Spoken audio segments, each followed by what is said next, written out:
మొన్న ఎవరో ఒక సినిమా మెల్లకన్ను పిల్లకాకి హైదరాబాద్ రాళ్ళు రప్పల్ని తవ్వి చెమటోడ్చి డెవలప్ చేసి ప్రపంచ పట్టంలో పెట్టింది మేమే అని పిచ్చి కూతలు కూశాడు.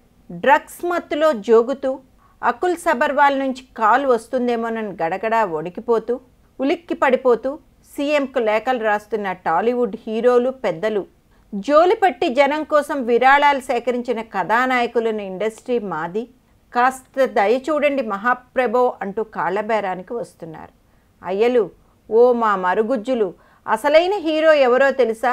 ఇదిగో వీడు, తమిళ్ హీరో, పేరు ధనుష్. అసలైన హీరో తెరపైనే కాదు, తెర వెనుక కూడా అదే హీరోయిజం.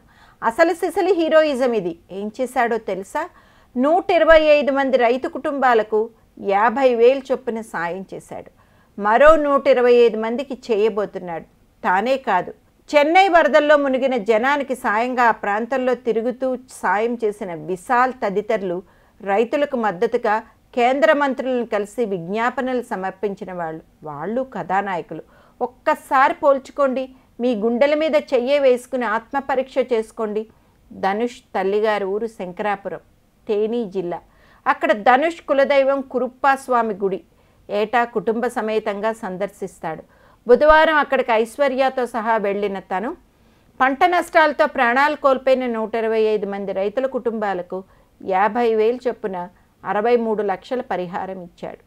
రైతుల ఆత్మహత్యలు, గుండెపోటు మరణాలతో తల్లడిల్లి సాయం చేస్తున్నానని చెప్పాడు.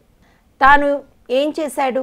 దర్శకుడు సుబ్రహ్మణ్య శివ, కెమెరామ్యాన్ వేల్రాజ్ నాయకత్వంలో ఓ 11 మందితో కమిటీ వేశాడు. 250 కుటుంబాలను గుర్తించారు. మొదటి విడతగా 125 మందికి ఇప్పుడు చెక్కులు ఇచ్చారు. మిగతా 125 మందికి కూడా త్వరలో చెక్కులు పంపిణీ చేయబోతున్నారు. అది కదా హీరోయిజం, అది కదా సామాజిక బాధ్యత. Great Dhanush, keep your spirit అంటున్నారు ఇండస్ట్రీ వాళ్ళు.